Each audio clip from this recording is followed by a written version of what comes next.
Il-Prim Ministru Robert Abela żar ix-xogħlijiet li għaddejjin fuq il-proġett tal-Verdala li qed isir fuq is-sit ta' dik li kienet il-Grand Hotel Verdala, proġett li se jkun qed jibdel 2350 metru kwadru ta' spazju li kien żviluppat għal spazju miftuħ biex jitgawda mill-komunità.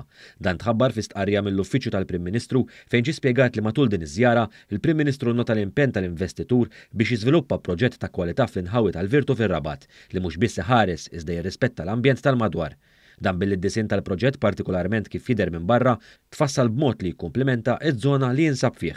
Ġie spjegat ukoll kif bil-proġett li jkonsisti f'lukanda ta' 5 tilel u appartamenti residenzjali mhux biss se jinkludi pjazzezz għad gawdija tal-familji iżda wkoll spazji ħodor. Blan tal-proġettu li filwaqt li joffri residenzi tal-ogħla livell jattira turisti ta' kwalità li jkontribwixxu għall-ekonomija ta' pajjiżna. Il-Prim Ministru notob b'sodisfazzjon li dan l-investiment privat qed isir f'sinerġija mal-prijoritajiet għal dan il-Gvern mhux biss dik li qed twassal għal aktar spazji miftuħa għal familji Maltin u Għawċin, iżda wkoll il-binja hija maħsuba biex tħares l-ambjent. Dan hekk kif hija mibnija bil-ħsieb li mhux biss tnaqqas il-konsum tal-enerġija iżda jnaqqas l-emissjonijiet atmosferiċi b'rata konsiderevoli.